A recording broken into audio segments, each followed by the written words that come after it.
of glass there, but you'll see what I mean in a second. So just to sort of straightforwardly go through the projects. One, the exterior house sits high on a hill. The client went out of his way he wanted a view of Mount Greylock, believe it or not, from Leverett. So, and he actually does. I think it's right over there. Somewhere, let's see, where's my mouse? It's right over there. That means a big view in this, in that orientation also means a big wind, means a big west-facing view, which we quibbled about quite a bit, but also good solar exposure. So what you basically see is high on this hill is a kind of what I call opposal roof strategy, which I seem to keep repeating, which is a roof that kind of opens up, runs the long way of on the house, and incorrectly I'm always seem to be running my axes north-south, which I know is like a no-no, but I open up to the south, and then I seem to have these roofs that are now running north to be the location for solar panels and things like that. So we did do, my very helpful assistant, Matt Sutter, has been helping with a lot of solar calculations. So gives you some idea. So I think you've probably seen the images from the show, this kind of scissor house with this big west-facing window high up on the hill, but just to give you a general idea. I apologize for the Revit gives you a certain palette of landscape that looks very un-New England, but that's what we have. So to me, a lot of the question of what would we, I think in certain ways, we've perfected the standard house. We can make it fairly energy efficient. They may be bigger than they should be, but so my question is, what do we want to do that's then different if we're going to push the envelope? And I really, not that interested in doing a lot of fancy moves in houses, although my contractors might argue otherwise.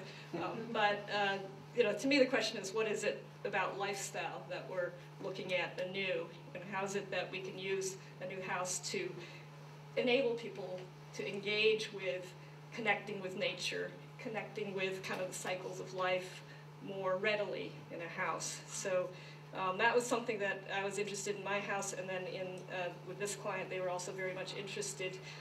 And so you see certain features creeping into both houses. For instance, a kind of root cellar where cheeses, wines, vegetables are then easily stored. The heat recovery ventilator. This is I'm just showing lower level and upper level just to then I'll move to the next level.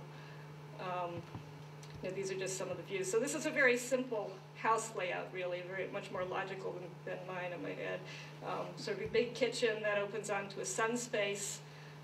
The sun space is something that, in a certain sense, is not the most efficient way to use solar energy, but is probably the one that offers the most amenity in terms of an actual space that you isolate from the rest of the house, but offers you the ability to heat it up, to then use that warm air to bring into the house, or to give you that kind of very wide open indoor-outdoor feeling in the summertime. So although it becomes an extra expense because you're basically, especially with this code, the way the codes work here, you're paying for a double layer of glazing. Sorry, my mouse keeps, this becomes a key kind of element of space in that house. So trying to integrate that piece. We see a few things here, low and triple glazed glass on that west wall. We are trying to use some LED lighting. Stove is it's basically a conventional fireplace, but with a glass enclosure, and then we'll be using a high-density cellulose. But basically, so then that's sort of the main idea of that house, is that as it opens then to the south to collect the sun, or bring daylighting in, open up towards the garden, so that you'll have this very easy transition from working in the garden to taking your vegetables into the house and so on. It's really about that kind of aspect of lifestyle, I guess, in this case. just some views. Well, there's Mount Greylock. Yes, there it is. So, and I assume they're going to have some window shading. I don't know if they're here tonight, but yeah, they're, you know, there's going to be some issues with that, but you can only win so many things. But so this just gives you some diagrams of what kind of the warm passive, or the winter mode of warm air kind of moving through, and sun space used selectively. They calculated heat loss of 34,000 BTU, so we were at about a half to a third of a normal load, but there is some load there still.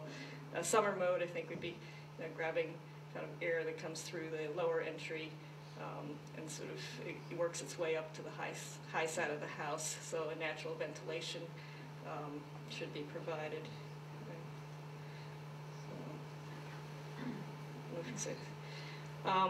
So moving to the introvert house, Maura house, this was actually a project where we decided to buy 6 acres of property, which could have 5 lots on it.